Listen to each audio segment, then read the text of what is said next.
Hello everyone, আমি পৌশালী চলে এলাম আজকের প্রথম ভিডিও নিয়ে। প্রথমেই বলি সকলকে ভেরি গুড মর্নিং। আশা করছি তোমরা সবাই খুব ভালো আছো। এখন আমরা এই ভিডিওতে খাদানের বক্স অফিস কালেকশন নিয়ে আলোচনা করব।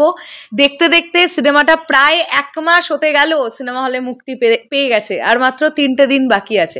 আজকে খাদানের 27তম দিন এবং গতকাল ছিল 26তম দিন। আমরা day 26 box office collection prediction করার চেষ্টা করব এখন এই ভিডিওতে। চলো তাহলে একদম দেরি না করে ভিডিওটা শুরু করা যাক।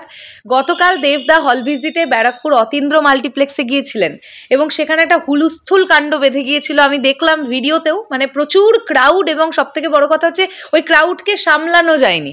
আমি একটা কথা বলতে চাই, আমার নিজের চোখে দেখা শিলিগুড়ির মানে নর্থ বেঙ্গলের ইভেন্টগুলো তো আছেই, ওগুলো তো তোমরা দেখেইছো অন ভিডিও যে কি হয়েছে, মানে ক্রাউডটা কি পরিমাণ ছিল। কিন্তু মধ্যমগ্রাম স্টার মলে যেদিন দেবদা এলেন সেদিন তোমরা ক্রাউডটা চিন্তা করতে পারবে না, মানে রোড ব্লক হয়ে গিয়েছিল। ওইরকম মধ্যমগ্রামের মতন একটা ওরকম বিজিয়েস্ট রাস্তা, যেটা কলকাতা ঢোকার রাস্তাটা বারাসাত টু কলকাতা এবং এয়ারপোর্ট যাওয়ার রাস্তাটা, ওটা মেন রোডটাই ওটা, লাখ লাখ গাড়ি যায় প্রত্যেক দিন। তো সেই রোডটা পর্যন্ত ব্লক হয়ে গিয়েছিল, কিন্তু সেখানে প্রশাসন এতটা দায়িত্ব নিয়ে কাজ করেছিলেন সেটা কিন্তু বলতেই হবে। হ্যাঁ, মধ্যমগ্রামের ভিড়টা তো ট্রিমেন্ডাস লেভেলের ভিড় হয়েছিল খাদানের মানে ট্যুরের সময় যখন দেবদা এলেন।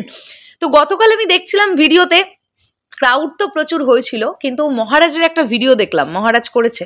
তো সেখানে মহারাজ যে বিষয়গুলো বললো আর কি, সেগুলো শুনে খুবই খারাপ লাগলো যে ওকে ঠিকভাবে ঢুকতে দেওয়া হয়নি, বারবার ওকে আটকে দেওয়া হচ্ছিল, যে কারণে ফুটেজ নিতে পারেনি।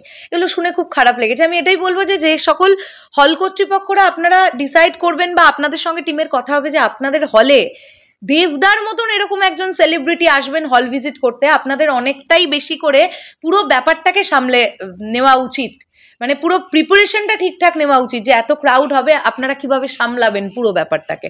একটা ম্যাসাকার পরিস্থিতি হয়ে গিয়েছিল মোস্ট প্রবাবলি গতকাল। যাই হোক, আমরা এই ভিডিওতে একটুখানি কথা বলি যে তাহলে গতকালের ডেটে বক্স অফিস কিরকম কি করলো। আমার ধারণা ওই একই, মোটামুটি 18 থেকে 20 লাখ টাকার একটা বক্স অফিস কালেকশনই হোল্ড করতে পেরেছে খাদান গতকালের ডেটেও, এবং সামনে শনিবার এবং রবিবার আবার এই কালেকশনটা জাম্প নেবে, এটাও আমরা সবাই জানি। তো এখন কিন্তু মোটামুটি 18 লাখ 20 লাখ এই হোল্ডটা যদি খাদান রাখতে পারে, এটা ট্রিমেন্ডাস। এবং সব থেকে বড় কথা হচ্ছে কি, ন্যাশনালি এই ছবিটা প্রত্যেক দিন একটা ভালো রেসপন্স দেখছে। হায়দ্রাবাদ বলি, মুম্বাই বলি, দিল্লি বলি, সব জায়গাতে একটা ভালো রেসপন্স দেখতে পাওয়া যাচ্ছে। ওয়েস্ট বেঙ্গলে তো ডেফিনেটলি কাজে কর্মের দিনেও লোকজন সিঙ্গেল স্ক্রিন ইয়েলো কার্ড দেখিয়ে দিচ্ছে বুক মাই শোতে টিকিট কেটে। এছাড়াও মাল্টিপ্লেক্সে আমরা দেখতে পাচ্ছি বড় বড় অ্যামাউন্টের টিকিটগুলো বিক্রি হয়ে যাচ্ছে। আমি এটা নিয়ে গতকালই ভিডিও করেছি।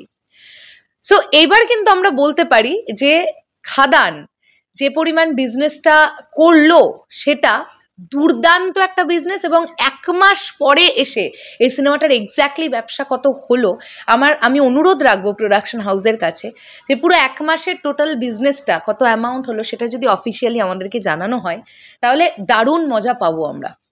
হ্যাঁ, তো এইরকমই এই ধারাটা অব্যাহত থাকলেই খাদান 20 থেকে 22 কোটি টাকা চোখ বন্ধ করে নেট কালেকশন করবে, এটা নিয়ে জাস্ট কোনো ডাউট নেই। দেবদা নিজে একটি সিঙ্গেল স্ক্রিন হল ভিজিটে গিয়ে বলেছিলেন যে আমি ভ্যালেন্টাইন্স ডে পর্যন্ত চালিয়ে দেবো খাদান। নিশ্চয়ই তোমাদের এটা মনে আছে। ইনফ্যাক্ট 23শে জানুয়ারি কিন্তু বিনোদিনী রিলিজ পাচ্ছে।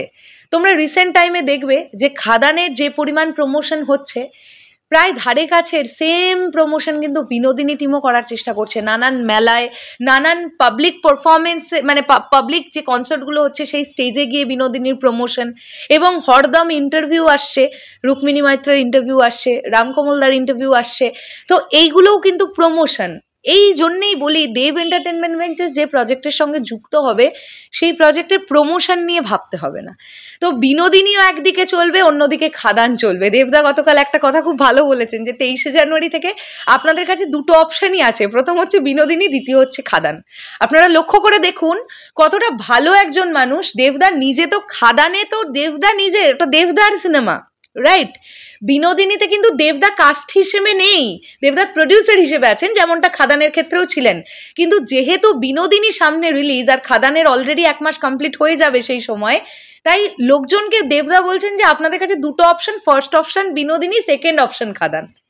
মানে দেবদা বলতে চাইছেন যারা আপনারা খাদান দেখেছেন তারা বিনোদিনী দেখতে যান, এবং আমার ধারণা এই সিনেমাটা ভালো চলবে। আরবান অডিয়েন্স তো লুফে নেবে এই সিনেমাটাকে। আমার মনে হয় শুধু আরবান অডিয়েন্স বলে নয়, ক্লাস মাস বোথ অডিয়েন্সেরই এই সিনেমাটা দেখা উচিত। বিনোদিনী দাসী কে ছিলেন, তার অবদান অভিনয় জগতে, তার পুরো লাইফ, যেভাবে এরকম একটা বড় উদ্যোগ নেওয়া হয়েছে, সেটা আমার মনে হয় আমাদের সকলের সাপোর্ট করা উচিত এবং আমাদের হলে গিয়ে সিনেমাটা দেখা উচিত। আমার মনে হয় আমরা নতুন করে রুক্মিণী মৈত্রকে আরও একবার আবিষ্কার করতে পারবো।